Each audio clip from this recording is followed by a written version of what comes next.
Kain ka na ba?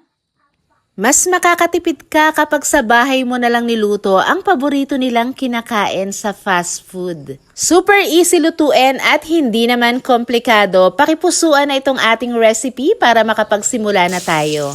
Magandang araw, alam ko paborito rin to ng mga bagets nyo. Nagisa lang ako ng bawang, mixed vegetables para may gulay itong ating fried rice. Then ilagay na ang bahaw na kanin. Sa fried rice, mas masarap talaga kapag yung malamig na kanin ang ginagamit natin.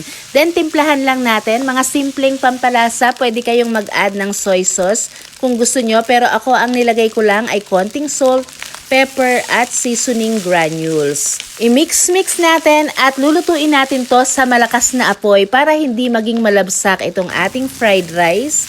Lalagyan ko rin ng isang piraso ng itlog. I-push lang natin itong ating fried rice sa gilid ng pan. Ilagay natin ang egg, then paghalu-haluin na po natin. Kung meron kayong mga leftover sa ref, ham, hotdog o karne, ilagay nyo na rin para mas masarap lalo ang fried rice nyo. At para naman sa ating easy sweet and sour chicken, ay gagamit tayo rito ng chicken breast. Hiniwa ko lang to ng bite size. Timplahan natin ang mga simpleng pampalasa, pepper, salt, garlic powder, seasoning granules. Pwede kayo mag-add ng cayenne pepper at maglalagay tayo ng egg white. Yung pong egg white ay nanggaling dun sa itlog na nilagay ko kanina sa fried rice. Nag-add rin ako ng cornstarch. Hindi na ako nag-gloves kasi kami lang naman ang kakain at malinis po ang aking mga kamay. Then set aside muna natin. At kapag ganitong mabilisang stir-fry recipe ay ginagawa ko na agad yung sauce. Sa isang bowl, nilagay ko lang yung sugar, banana ketchup or tomato ketchup, pwede nyong gamitin, soy sauce.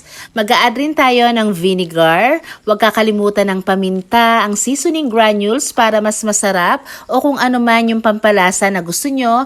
Mag-a-add rin tayo ng half cup ng tubig. Kung gusto nyong mag-add ng pineapple juice ay pwede rin naman. Mix and set aside muna natin. Then i-fry na natin itong ating chicken. Nagtitipid ako sa mantika kaya maliit yung saucepan na gagamitin ko. Kaya ipa-fry ko na lang to by batches. So after nating malagay sa mantika itong bawat piraso ng chicken, wag muna nating bilingin. Hayaan muna natin mga 3 minutes bago natin haluin para mas maganda ang kalabasan itong ating piniprito. Maliliit lang naman itong mga chicken kaya mabilis lang tong maluto. 8 to 10 minutes lang okay na to. So etong mga gulay mas nauna ko tong pinrepair. Maliit na carrot na hihiwain lang ng medyo manipis para mabilis tong maluto. Maliit na bell pepper at meron din tayong onion. Magisa na tayo ng bawang at pagsabay-sabayin na nating itambog itong ating bell pepper, carrot, and onion. Malakas po yung ating apoy.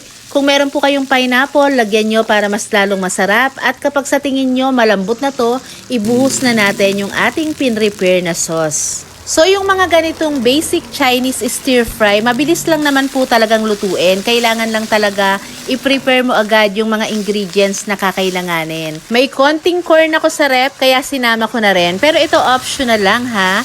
At kung paborito mo rin yung mga ganitong Chinese recipe, pakilagay naman sa comment section kung ano ba ang paborito mong luto ng chicken. At lugar kung saan ka nanonood ngayon para alam natin kung saan ba nakakarating itong ating mga recipe. Huwag mo rin kalimutang i-follow itong ating page. Salamat! Shoutout po sa inyong lahat. Hello kay Sir Nolly Peter Dominador ng Coronadal City. Hello din kay Ma'am Juliet Soco ng Negros Occidental. At hello sa iyo Ma'am Elisa Alfonso ng Pampanga.